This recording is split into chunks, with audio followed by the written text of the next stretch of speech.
In today's episode of the podcast, I am answering your Pinterest questions. So many of you know we have the most amazing Pinterest course for the travel industry. It is a detailed, deep dive.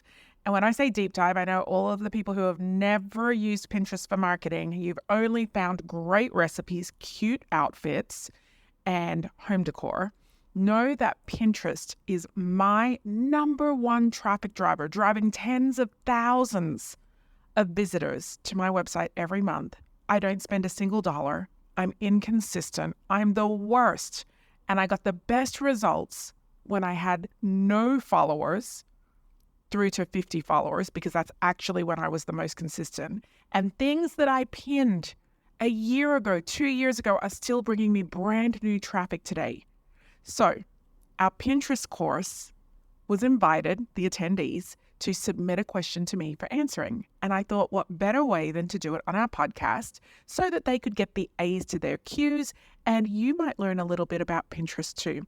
If you're interested in taking our Pinterest course, head over to travelmarketingandmedia.com/Pinterest. Hey there, I'm Sandra McLemore, and I have trekked both the globe and the travel industry for over 25 years.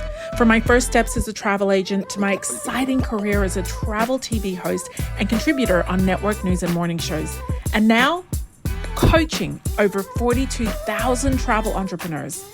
Guys, I've seen the highs and the lows of what it means to market and sell travel.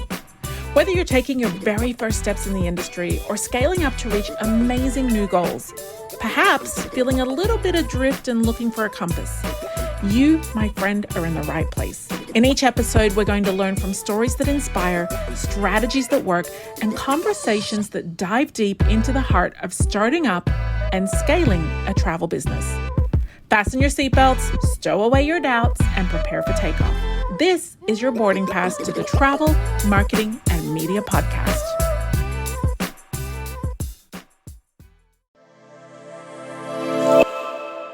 Let's jump straight in with question number 1.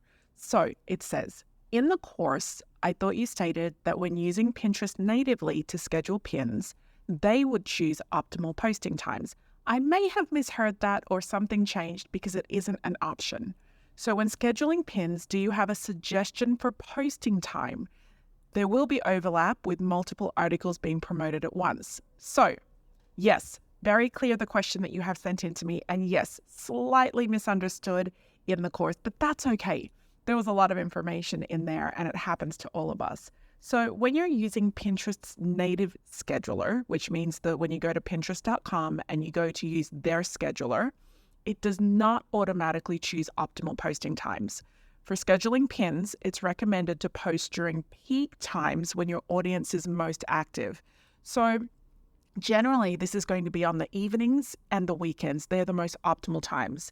But you really need to experiment and track your analytics to determine the best times for your specific audience. And what you might want to do is to track the times starting from the very beginning, but maybe post on a specific day or a specific time of day, and then review your data and see what got the best results. Now, of course, it's going to depend on the actual content itself, but you should start to see patterns. What I was talking about in the course, you did hear me correctly, that there are optimal times that systems, platforms can use to choose when your pins get put out into the world. It's not on Pinterest, but it is on a scheduling app. Our team, we use a scheduling app called Tailwind, and it's really called smart scheduling, AI kind of driven scheduling. And you can do that through Hootsuite, through Later.com, through Tailwind like we do. Go over to our Smart Tools page on our website. That's travelmarketingandmedia.com/smart tools. And we've listed out our scheduling recommendations for you there. We use Tailwind because that smart scheduler is really important, because it's got great reporting. And even though we love to go into Pinterest to get our basic reporting, we really like the reporting that Tailwind gives us, and also, of course, the smart scheduling. Great question. Question number 2. The template for the 15 pins has a video length set to 3 seconds, and Pinterest requires a minimum of 4 seconds. I just went with 4 seconds to make it work, but is there a recommended length? Great catch there. So yes, inside of the course, we include a Pinterest video, and it's initially set at 3 seconds. And you are correct. Pinterest requires 4 seconds minimum. So I want to talk through some of the requirements if you're uploading video to Pinterest. And that is a great idea, by the way, is to use video because video converts very well, either just as free content on Pinterest or as an ad. And inside of the template that we gave you, it's inside of Canva, which is where you can edit the branding, your colors, your fonts, but you can also add extra content in there, or you can just extend the duration of the video so you can drag it to be more than 3 seconds. So let's start with the beginning with videos. I want to do a little bit of a deep dive into it. If you're not on Pinterest right now, you're going to be like, this is a lot of numbers. That's okay.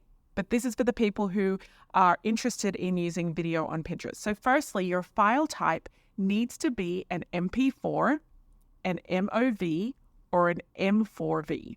Any of those files. Usually when you export from Canva, it's going to give you an MP4 file or an MOV file. The file size can be up to 2 gigabytes, 2 GB, nothing bigger than that. If you have something bigger than that, it's probably your images are going to need to be compressed so that they don't take up as much space. The resolution needs to be 1080 by 1920 pixels. The aspect ratio should be shorter than 1:2, but taller than 1.91 to 1. The recommended, you don't have to worry about that though, because we did a template for you. The recommended aspect ratio is either square, which is 1:1, or vertical. And there are 2 options for vertical, 2:3 or 9:16. The video length, this is what you were asking about. It needs to sit in between 4 seconds and 5 minutes. An optimal range, according to Pinterest Help, is 6 seconds to 15 seconds. I would definitely play with this. So I would extend out, if you're using our template, extend it out to anywhere between 6 and 15 seconds. And you can do that by extending any of the frames. If you're going to extend a frame, I recommend extending them all. So if they're like 1 second, say for example, you have 4 frames, 4 pictures in a video, and they are 1 second each, you could make them 1.5 seconds, and it's literally just dragging it to extend it to an extra period of time there. That's how you do it. Or you add in extra images and keep them at 1 second. The title for your video should be up to 100 characters, and the text box or the description could be up to 500 characters, okay? There's a text box in there that can be up to 250, but the description up to 500. And then your cover image should be up to 20 megabyte. So lots of numbers there. I'll go ahead and pop this into the course. I'll do a special little Pinterest video tab in the course, not a module, but just a little help tab in there. And I'll pop all of these numbers in there for you. You can also go to Pinterest Help and type in video pins, and that will come up as well. Some other tips for posting videos on Pinterest include keeping your creative super simple.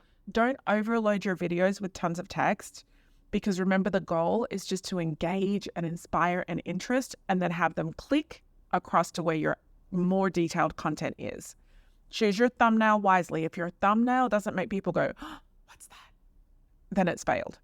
Keep text on your pins, like I said, concise and very scannable. And when I say scannable, I don't mean with a scanner. I mean with your eyes. If you can't scan the page and quickly read what's on there, people have to pause and wait. And oh my gosh, the fonts, no crazy fonts on there where you can't figure out. Do you ever have that? Like me, sometimes I'll read a word and it'll be in some kind of handwriting or cursive font, and I have to literally look at it for so long, and I'll say, oh, it says please, please, please, please, please. I sound like a kindergartner learning to read because the font is weird. Use really solid lighting and framing and high resolution assets. So lighting and framing in terms of if you are on camera, and high resolution assets in terms of images. And you have, if you're an all access member with us, you have super high resolution images in the image gallery that is new to our all access pass. You have thousands and thousands of images in there. Okay. And then of course, finally, you want to, on your videos, encourage your audience to save and follow your content. So I hope that that helps just there. All right, moving along to our next question. So we have 52 articles, which is for one per year, and we can do 15 pins for each. That's 780 pins. There's 365 days in the year. Are we pinning every day for 2 years, or is this on rotation? So we pin first.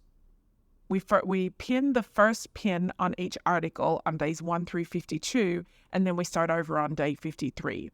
Okay, so let's go back through those numbers. Yes, you're going to have 52 articles because you're putting out one piece of content a week. So 52 blogs on your website, 52 podcast episodes if you do one per week, 52 videos, one per week.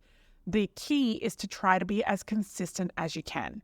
Now, at the same time, we are all human. I will do a podcast episode every single week. Sometimes I'll do 2 a week and then I'll drop off for a month. And that's not great. It really isn't. But I also recognize that I'm a wife. I'm a mama. I am a senior travel contributor on Network News. Breaking news doesn't wait for my podcast episodes. I travel for a living. We create television content. I'm hosting TV shows.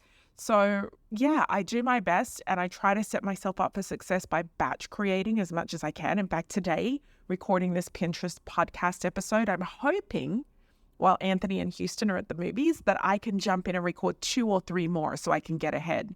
And that's the same thing with your content. You really want to try as best as you can to put out a piece of content every week, because when you do that, you can set up an email sequence on automation that sends your audience a piece of content every week. You don't even have to sit at your computer and do it every week. So in the course, I explained that you can take one article, one blog, one podcast episode, and you can create 15 pins for each. And I'm going to do exactly that for this podcast episode. I'm going to create 15 pins that all drive traffic directly to the page on my website where this episode is, not to the travelmarketingandmedia.com/podcast, but to the specific episode. And then my pins are going to be about, the titles might be like, want to learn how to use Pinterest for your travel business, travel agency Pinterest Q&A, travel advisors ask their burning Pinterest questions, learn from other travel business owners more about using Pinterest in your business. So I'll come up with 15 different titles. Then I'll put 15 different images. Some of those might be images of me leaning into my microphone. Others might be just headphones. Another one might just be travel pictures because that helps to stop the scroll. So the question is, are we pinning, because we end up with 780 pins if we create 15 graphics, 15 pins for each article. And 15, by the way, 10 to 15 is Pinterest recommended. And I love this because it means that for every podcast episode or article or blog or video that you're not just making one pin, you're actually getting maximum use. Imagine if I record this podcast episode and then I go and just make one pin. That's it. Just one pin. Well, now it's better because I get to make 15 different pins, and the goal is to attract people's attention so that they click on it and go through to my podcast episode. In fact, some of you listening right now will be here because you saw a pin on Pinterest while you were scrolling looking for summer salads, July 4th recipes, whatever it is. And you will have clicked on this because it resonated with you. It was relevant to you. So you're going to end up, if you do what I'm doing and what I coach you to do, which is 15 pins for your articles, podcast episodes, or videos, you're going to end up like the travel advisor who asked this question with 780 pins. That is a lot for a year, but here's what my recommendation is. The more consistently you post on Pinterest, the better. And I am the worst. My best results came for when I was the most consistent. Listen to this. I got the best results with only 50 followers, pinning every single day, one pin a day. Then I added a second pin just for a week, and I got the biggest results I've ever had. Now, I still only have 250 followers, but my results have dropped by 60% because I haven't been consistent. So consistency is key. What I would do with these 780 pins, listen carefully, I would divide that by 365 days of the year. So let me pull out my calculator because I do not have a brain for math. You're like, Sandra's so smart. Yeah, not with math. You tell me to bring 23 pieces of paper and I'll bring you 17 and think I've done a good job. So 780 divided by 365 gives you 2.13. So do you know what I would do? I would schedule 2 pins per day. Now, in terms of the order that you pin everything, what I would recommend is doing a fruit salad approach where you create all of your pins for a period of time. If you have the capacity to do a year because maybe you're outsourcing or maybe you're using templates and it's just that fast, we include templates in our Pinterest course. So those of you who submitted questions, you have them. You might decide to create your entire year in advance because you have your entire year of content ready in advance, especially those of you who have all access. If you had the all access pass, you could literally go in, download 52 blog articles, post them to your website, create your 15 pins for each one using the Pinterest template in your course because we gave you 15 variations. And so you would open up the 15 variations and just do blog article number 1, edit, export. Blog article number 2, this is the title, edit. And in the course, I actually show you how with AI, in just a quick command, one single command that you can copy and paste, how to take the one title and turn it into 15, how to take the one pin description and turn it into 15.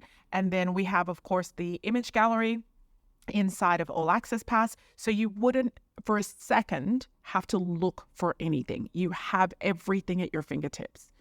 What I would do is if you have, for example, the time to do 1 month, I would sit down and do 1 month is like, let's say a quarter, because I like to work in quarters. 1 month comes and blows past you like you wouldn't believe. So a quarter is 13 weeks of content.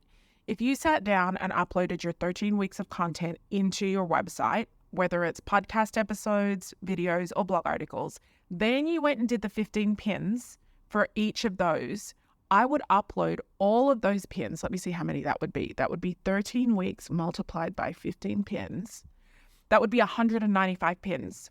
I would then upload all of those into your scheduler. And this is where using a third-party scheduler is more helpful than Pinterest. I would upload all of them and then I would fruit salad them. I would mix them all up and then schedule them, drag them across onto the scheduler, 2 per day in random order.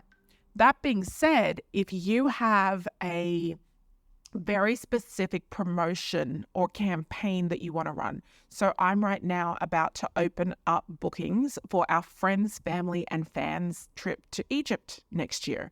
And I have a 2-month window where we chartered the ship. We're hoping to fill it. And if not, worst case scenario, it turns into a group. But I want to fill that ship before I have to sign charter paperwork. So I know that I want all of my pins about Egypt to go out in the next month, for example, or the next 3 weeks. I want to get them all out in that order. So when I'm uploading the 195 pins for the quarter, they might not be all about Egypt, but I would make sure that the Egypt ones go out first. And that's okay, because if you're wondering if people are going to overdose on your Pinterest content and be like, oh, all she talks about is Egypt, that's not how people use Pinterest. People don't go to a creator on Pinterest. Like I follow, I follow this woman, Gardenery. I talk about her in the Pinterest course. I don't go to her Pinterest account and look at her content. Her content, because I follow her on Pinterest, comes up in my feed every single day. Or if I click on gardening as a topic, her content will be mixed in there. And then of course I get emails every day for the boards that I am really doing a lot of searching on, and it matches what I'm searching. And so she'll come up organically that way. So don't worry about that. But that's exactly what I would do. I would take those 780 pins and I would do 2 pins per day. And you have then put up 52 weeks of content and 2 pins per day for the entire year. It's going to blow your mind. You will be driving tens of thousands of people to your website every single month if you are that consistent. And you know what? I can't even tell you how many, because I have never been that consistent. I've had massive results on Pinterest being 5% as effective as that. So, oh my gosh, I'm so excited for you. All right. So it is definitely a rotation strategy. To summarize, you pin the first pin of each article, for example, and then you mix it up with other articles if you need to, or you keep them together in topics if it's more of a campaign that you're running. But as long as you are consistent, that's the most important thing. Okay, I'm going to answer one more question, and then in the next episode, we have more Pinterest questions. Okay, so what is the best way for potential clients to get your lead magnet? Am I creating pins for it? They subscribe to your email. Then should it be an automated email with a PDF in it that should take them to a hidden page where they can click on the download button? Okay, so advertising and promoting your lead magnet on Pinterest is a great idea. But can I ask you to do something? Think about being a user first, okay? And think about how you use Pinterest personally. And for those of you who are not on Pinterest, just know that Pinterest has such great muscle memory, and it is so smart, so incredibly smart, that you should have a personal account and a business account, and you should never, ever, ever, ever do business things on your personal account or personal things on your business account. But what I want to say to you is, if you're using your business account and you come across, your personal account, and you come across an incredible piece of content, I'm talking like such an incredible piece of content, and it might be exactly what you're looking for. So it might be the top 10 vegetables and salads that an idiot gardener with no experience, no green thumb, can plant this summer to be harvesting by fall. Oh my gosh, that would knock me off my feet if I saw that.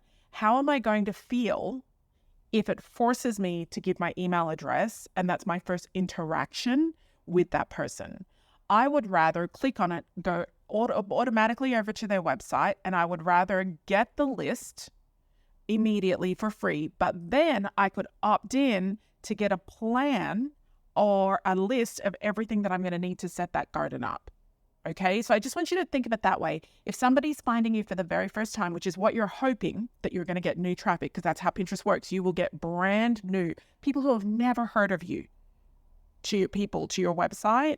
Just think about it. If you were them, would you be so happy to click on a pin of exactly what interests you and lights you up? Probably heard my voice go up when I started talking about that. When I thought about that potential lead magnet or pin that I could see that it would tell me the top 10 things to plant this summer.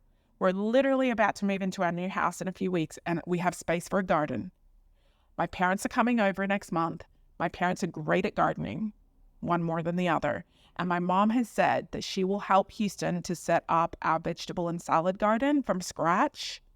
Oh my gosh, I'm so excited. I want nothing more than to grow and harvest our own salad and our own vegetables eventually. I would love to have a fully self-sufficient vegetable and salad garden. That is like bucket list dream goals for me. So you can imagine I've been on Pinterest already searching for gardens for small courtyards, gardens for small side yards, because that's what we have, gardens for patios, indoor vegetable and salad gardens, because I don't know anything about gardening, and maybe that might be an option. I've been searching. I know that I live in a zone 9 when it comes to like gardening and vegetation, I guess. That is a like almost desert because where I live in the summertime, it gets up to 115 degrees Fahrenheit and it's dry. We don't have any humidity here. So anyway, I digress. Back to the pin. If I saw a pin from anybody that is either something along the lines of zone 9 vegetable gardens, thriving, start from scratch and harvest within 6 weeks, or start from scratch and harvest within 3 months, that I would click on that. If I saw 10 best vegetables and salads to plant in summer so that you're harvesting by fall, I would fall down. But if I had to click and then enter my email address, I don't know. I want it that bad that I might, but I don't want that to be the first interaction with my brand that somebody has. So I'm thinking I would rather give them more information, give them a bit, and then have an opt-in form on that particular blog. Like I'd list out the vegetables, and then I would say, would you like a full guide, including a full list of everything you're going to need and tips on how to make this work, and also the common mistakes that people make and how to avoid them, into your email here. I would totally do that, because she will have given me all my vegetables in the list and salads, but that's not enough for me. I want more. Okay. So I would really encourage those of you who are promoting your lead magnet, you should promote your lead magnet, send it over to your website and at least have a landing page on there that explains it out a little bit more. Don't just go straight for the email opt-in. Now, that being said, I'm now going to contradict myself. Try both ways. Try the way that I'm giving you with this one lead magnet, and with that same lead magnet, try the other way. Try getting people just to sign up for it, because if you can and it works, do that, baby, do that. But if it doesn't work, I would imagine it's because people don't want to hand over their email address straight away. They were looking for content. And then I'll just leave you with this one final thought in this one question, and that's it for this episode. I recently clicked on something, I think it was last week. I'm looking for lighting, and I clicked on lighting and it took me through to a website. When I came back to Pinterest, I closed down the website. It asked me, did you find what you were looking for? Whether it was it as advertised? And guess what? It wasn't. So I clicked no. I think that's going to penalize the Pinterest account that sent me across to the website. But guess what? When I got to the website, I was looking for large scale, oversized rattan pendants for my living room. And when I got there, there were no rattan pendants. But the pin that I clicked on had a huge rattan pendant, and it says oversized pendants for large rooms. So I clicked on it. It had a picture of what I wanted, and I had the words. And when I clicked on it, it went through and I had nothing that was oversized. The biggest light was like 16 or 18 inches in width. So yeah, when Pinterest did check on me, so Pinterest is checking with people who click on your pin saying, is it what it was? Somebody may report that and say, no, they made me try to sign up for something. So just bear that in mind. Alrighty, I will be back in the next episode with more phenomenal questions from our Pinterest course participants. Oh my gosh, I have loved the feedback. I got an email this morning saying this Pinterest course is fire. It is literally everything we need. Not only did you teach us step by step how to do everything, why it has to be done a certain way, how it has to be done, but then you also gave us all the templates and the tools and everything, so we don't have to then go off and create everything. My perfect match for you is to marry the Pinterest course with the All Access Pass. You can learn more about both on our website. Go to travelmarketingandmedia.com/Pinterest or travelmarketingandmedia.com/All Access Pass. We'll see you in the next episode.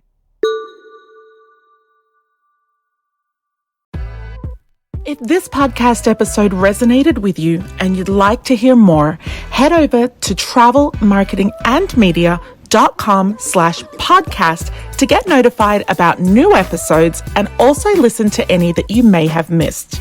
And if you'd like to ask a question about this episode, you can send it there for me to answer on a live Q&A. We'll see you in the next episode.